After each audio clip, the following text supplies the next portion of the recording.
Halo Sobat Data Mining, di sini saya akan menjelaskan mengenai analisis dari dataset saya, yaitu yang berjudul Language of New York City. Dan di sini saya akan menggunakan analisis Chris DM yang ada 6 tahap, yaitu Business Understanding, Data Processing, Data Modeling, Information Modeling, dan Deployment. Oke, yang pertama kita akan membahas Business Understanding-nya terlebih dahulu. Nah, Business Understanding ini ada 4. Kita bahas dulu, yaitu Business Objective-nya dan Asset Situation. Nah, Business Objective-nya itu dataset ini bertujuan untuk mempromosikan serta melestarikan keanekaragaman bahasa yang ada di New York City. Kemudian fokus utama pada dataset ini yaitu mendukung revitalisasi bahasa-bahasa yang udah terancam punah seperti Lenape, serta membangun keterlibatan komunitas melalui acara dan platform pertukaran budaya. Terus tujuan dataset ini juga mencakup meningkatkan kesadaran publik tentang kekayaan warisan di bahasa di kota tersebut. Ya, bisa dibaca sendiri nanti detailnya. Kemudian ada asset situation-nya. Nah, situasi yang diidentifikasi ini adalah tingkat dari keanekaragaman bahasa yang sangat tinggi di New York City. Data ini itu telah mencatat bahwa sekitar 10% dari total bahasa yang ada di dunia digunakan di kota New York City. Kemudian data tersebut itu menjadikan salah satu pusat perubahan paling beragam secara linguistik di dunia. Selain itu, dataset ini juga itu menyoroti upaya-upaya seperti yang dilakukan at Shared Language Alliance, kalau kata deskripsi datasetnya ya seperti itu. Itu buat bekerja dengan penutur bahasa asli dalam melestarikan dan merangsang bahasa-bahasa yang sudah terancam punah, termasuk Lenape. Lenape ini yang tadinya dia tuh popularitasnya itu meningkat, sekarang kayak udah mau punah gitu ya ceritanya. Kemudian ada data mining goals-nya, yaitu data dalam proyek ini itu saya akan melakukan beberapa tujuan yang sederhana gitu ya. Pertama, itu saya akan mengidentifikasi merangking bahasa terpopuler, 10 bahasa teratas dan 10 bahasa terbawah gitu ya, dalam frekuensi global speaker-nya nanti. Kemudian ada project lainnya, yaitu proyek ini juga bertujuan untuk melakukan analisis data terkait penggunaan bahasa di New York City. Langkah-langkahnya ya termasuk mengumpulkan data, identifikasi bahasa terpopuler, serta bahasa yang hampir punah. Kemudian mengevaluasi dampak multilingualisme, serta menyusun rekomendasi kebijakan bahasa. Insya Allah seperti itu ya. Lanjut, terus kemudian kita akan masuk ke data understanding. Nah, data understanding ini yang pertama ada collection initial data, dari kumpulan data dari sumber untuk tersedia untuk umum gitulah, untuk umum melalui web Kaggle. Nah, data ini juga memberikan informasi gitu yang mengenai bahasa yang digunakan oleh penduduk kota New York. Kemudian ada informasi statistik deskriptifnya. Ini ada sekitar 9 kolom. Terus ada common unit, top, and frequency. Itu di kolom language, ini itu sekitar 1270, yang dimana 1270 itu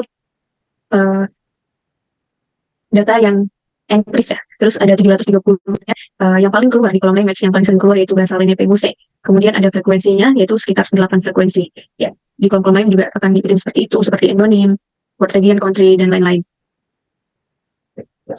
Kemudian ada eksplorasi data analis atau EDA ya. Nah, di sini saya EDA-nya itu mengambil dari top 10 bahasa teratas dan top 10 bahasa terbawah. Bisa dilihat bahwa top 10 bahasa teratas itu ada Lenape, Dominican Spanish, dan lain-lain ya. Terus top 10 bahasa terbawah juga ada Judeo-Greek, Judeo-Kasmi, ya bisa dilihat juga. Terus kemudian data preparation. Yang di data preparation ini kita akan melakukan data cleaning agar tidak ada yang duplicate value atau missing value gitu ya di dalam datasetnya. Nah, yang pertama kita akan ngecek missing value, di mana missing value-nya itu berada di kolom endonym, global speaker, dan language family ya. Tuh, kita bisa lihat di kolom endonym, missing value-nya itu sekitar 12%. Kemudian di global speaker, missing value-nya sekitar 13%. Kemudian language family sekitar 0,55%. Kemudian kita akan mengecek nilai duplikat. Sebelumnya, nilai duplikatnya kan banyak nih ya, seperti Abruzzes nih, masih ada nananya juga, terus Itali Indonesia, itu kan duplikat gitu ya. Terus kita akan melakukan cleaning datanya untuk menghapus nilai duplikat ini. Kita bisa lihat sesudahnya, sudah tidak ada nilai yang duplikat. Kemudian kita akan mengecek outliers. Nah, kita bisa lihat outliers yang paling tinggi itu ada di global speaker. Maka dari itu kita akan melakukan imputasi agar nilainya itu lebih realistis gitu ya. Nah, ini setelah diimputasi, maka nilai global speaker ini jadi lebih realistis gitu. Kemudian kita akan melakukan rekayasa, yang dimana sebelum direkayasa itu cuma ada satu kolom aja, yaitu global speaker. Terus saya akan melakukan transformasi seperti menginisialisasi datanya, menjadikan tipe data objek menjadi integer. Itu akan menjadi seperti ini.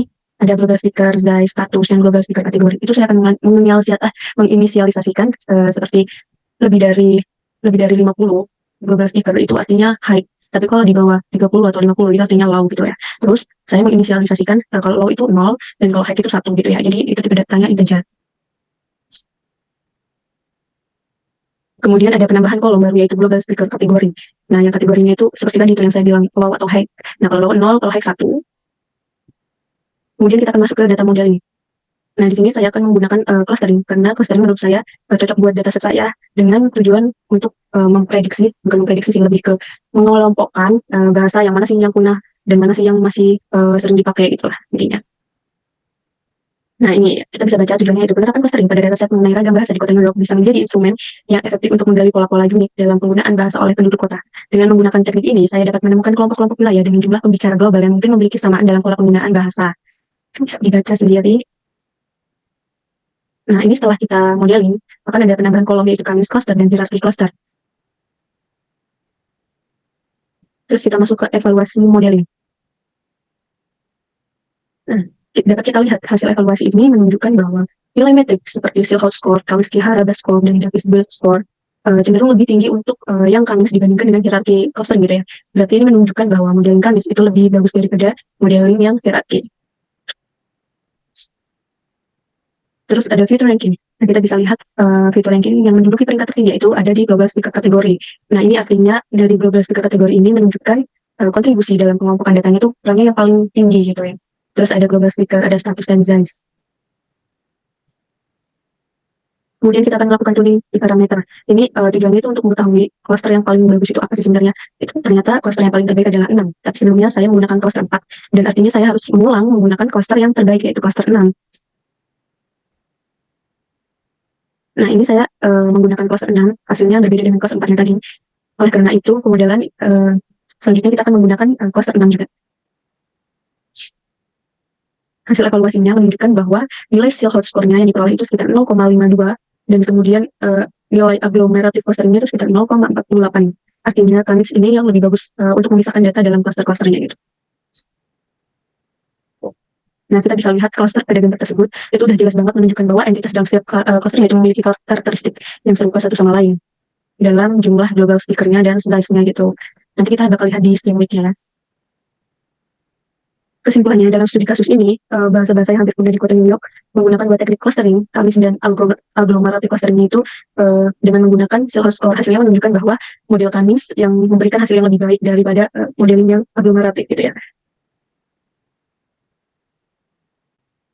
Di tahap awal itu ada dataset awal yang isinya language, global speaker, size, status, dan global speaker kategori yang belum diinisialisasikan, yang belum ditransformasi menjadi 0101. Kemudian akan muncul EDA dari top 10 bahasa yang sering digunakan. Misal PDP musik yang sering digunakan. Itu cone-nya mencapai 8 yang paling tinggi.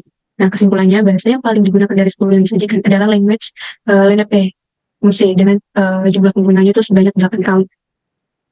Kemudian ada top 10 bahasa yang sering atau langka yang digunakan. Itu cone-nya sepertinya sama semua. Jadi semuanya itu memiliki penutur global speaker yang sama seharusnya ya. Nah, ini yang termasuk terancam punah. Kemudian ada distribusi jumlah global speaker. Saya mengambil dari number of bits-nya 8 karena frekuensinya itu 761, lebih tinggi dibandingkan number of bits-nya 20. Meskipun 0 sampai 5 juta, tapi frekuensinya tetap rendah. Maka dari itu saya akan mengambil yang frekuensinya paling tinggi yaitu number of bits-nya 8. Kemudian ada hubungan antara jumlah pengunjung global atau global speaker dan size-nya language ya. Kita bisa lihat di sini ada Dominican Spanish, global speaker-nya sekitar 106, berapa dia bacanya 10, ya itulah pokoknya yang size-nya large. Dan kesimpulannya yaitu bahasa dengan jumlah penutur global yang paling rendah cenderung dikategorikan dalam grup small dan smallest, yang bisa dibaca sendiri. Kemudian kita akan ke bagian clustering. Nah, ini kita bisa lihat clustering dari global speaker dan size-nya yang sudah ditransformasi dan sudah diinisialisasikan. Kita akan mencoba untuk menginputkan sebuah global speaker dari bahasa LNP. Sekitar 31136.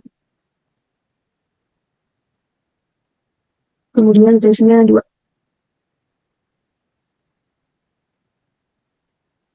Global speaker-nya 1. Nah, hasil prediksinya yaitu angka. Dia kan LNP ini clusternya 1 ya, ya benar. Hasil prediksinya yaitu bahasa LNP ini angkanya di. Oke, sekian penjelasan dari saya. Selebihnya saya mohon maaf jika ada kekurangan. Saya akhiri. Wassalamualaikum warahmatullahi wabarakatuh.